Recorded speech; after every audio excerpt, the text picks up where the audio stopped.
Hi, chemistry students. If you're watching this, then that means you are in Unit 3, Section B, and you have read information about energy, so you're familiar with what ECH is, what EI is, because I'm going to be talking about those in this little short presentation. And maybe you've also watched the follow-up notes to that reading to know better what those terms are and how energy is stored and how it is transferred. And this is a really quick tutorial about how to put all of those energy storage and transfer ideas together so that we can model what's going on with energy bar charts. So I'm going to take you through a couple of examples, and then you will be ready to do some practice with this because you'll see similar problems on the quiz and later at the end of the unit. I'm going to remind you that we're in Learning Goal 3.7 right now, and so this tutorial in particular is going to give you information about this level 3, which is where we want everyone to be. So I'm going to give you information about creating graphs and charts for things that are changing temperature and changing state, and we're going to put that together with showing what's going on with the system. So all of this information is related to this short tutorial. So the best way to do this is to look at an example. So we're going to talk about this simple example about a cup of coffee cooling as it sits on the table.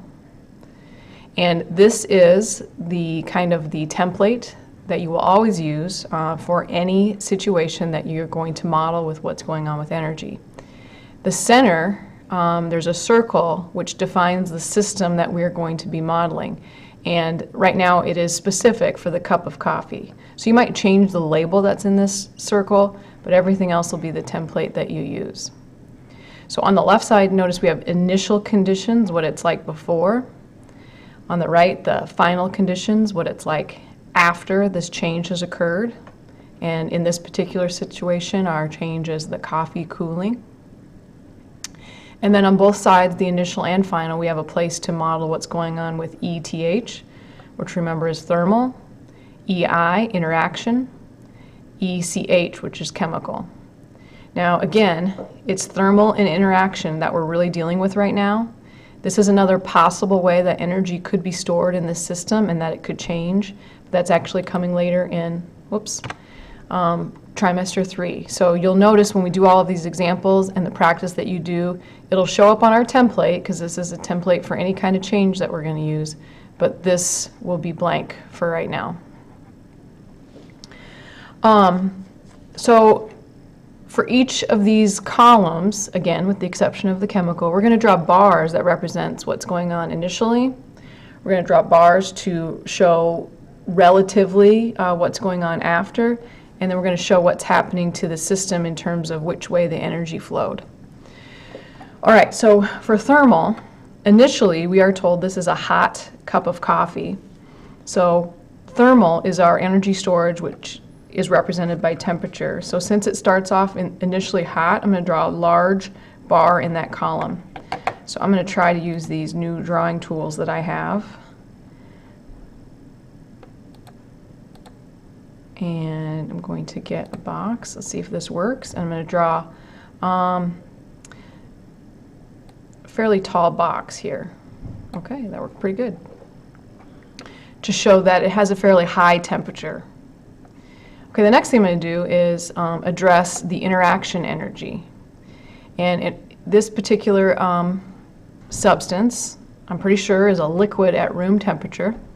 And liquids have kind of a medium sort of interaction energy. They can slide past one another, so they aren't as locked into place as a solid, but they're not as free as a gas. So they have kind of a medium. So I'm going to give that 2 bars of height to represent a liquid. And again, we're not modeling anything happening in the chemical. Okay, after final condition, this hot cup of coffee cools. So I know that's going to be at a lower temperature. So my ETH then, I'm going to come here and it's probably going to cool down if it's just sitting out to no less than just room temperature. So notice I have made it smaller in size than my initial bar to kind of represent from kind of a warm environment to a maybe room temperature. Okay, now for interaction, I'm pretty sure it's going to still be a liquid if it's just sitting out on a table. So nothing's going to change the fact that it's still a liquid. So my interaction is still going to be kind of that medium-sized bar. So the last thing we have to do is represent which way the energy flowed. And so in this case, if the hot cup of coffee cools down, and notice my total is less over here, I need to draw an arrow going out of this system because energy went out of this system to cause a decrease. So I'm going to go over here to my tools, and I can get an arrow, and I can put an arrow out of that system. And I'm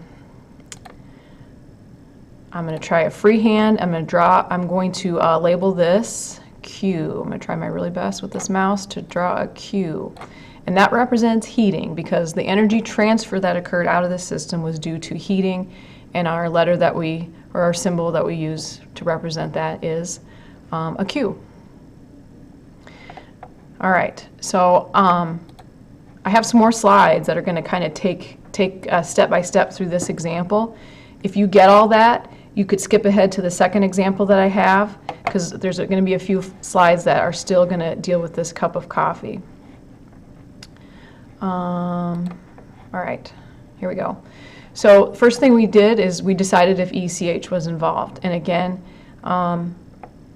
we know that it's not. There is not a chemical change occurring for this. And again, I say in this unit, in the next unit, there is going to be no chemical change. So ignore it for right now.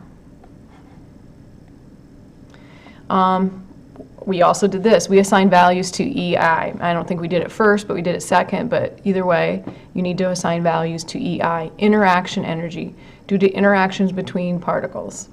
That's how energy stored for how they're interacting with one another. And so here's a good reminder about how that ranking occurs. Solids, very low interaction. Liquids are in the middle. Gases, very high interaction. So a good rule of thumb, and you can make these bars different, but you have to have a smaller bar represent a solid as compared to a liquid, and your tallest bars will represent gases, so that you give the message of correctly labeling and modeling these different states. So we use 2 bars for the interaction energy because, again, we decided, well, it's a liquid before, medium, so two columns there, or 2 bar sizes, and still a liquid afterwards. So no issue there. Then we had to figure out what do we put for EK. I don't think that's right. I think that should say ETH, but which is related to kinetic energy. So please pretend like this right here says ETH. Now the example I didn't look ahead obviously, and this example on my slide has 4 bars for the hot coffee, which is fine. The fact is that it is much taller than it is over here afterwards, which is what we needed to represent in this particular example. That afterwards it's now at room temperature. So that's what we did. I think I had 3 and then 2. Either way, this is showing a decrease in temperature, a loss of thermal energy.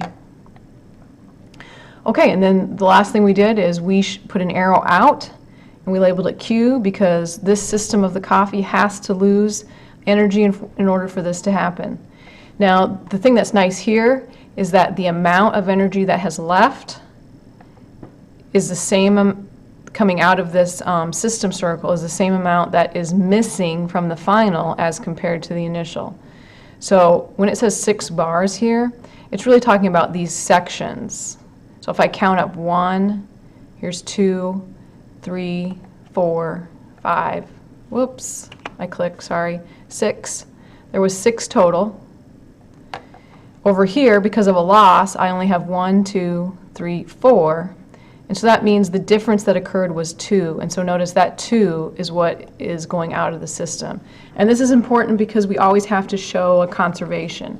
That energy, if it's lost from a system, has to go somewhere, and so that we're consistent. Okay, so here's a new example. So maybe if you skipped over all those details, you're back to looking at an example that involves a phase change.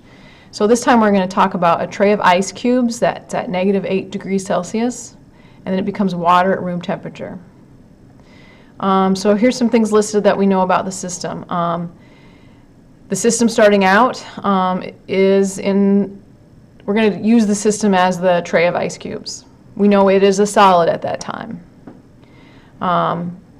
Solid water turns to liquid water. Again, that is not a chemical change, it's a physical change. So we do know there's going to be an EI change, an interaction energy. If it's going from a solid to a liquid, that means it has to increase. And in order for this to happen at all, there also has to be a change in temperature, so the thermal also has to increase for that to happen. So we're going to put this into a bar graph.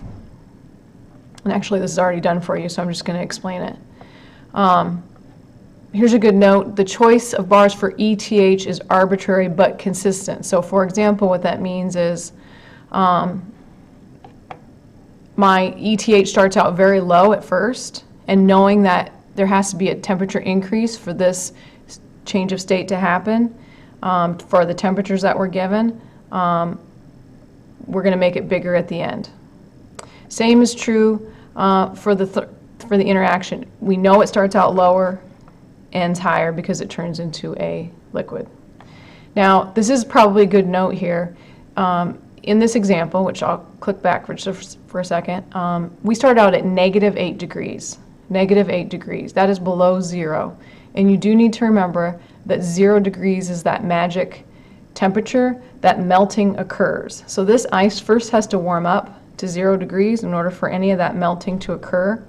And so they have placed the bar below that kind of first section to show that it's very low, very low. It's below zero. Here's my solid ice. Afterwards, I know the temperature is higher because it cannot even melt until it goes to that 0 degrees.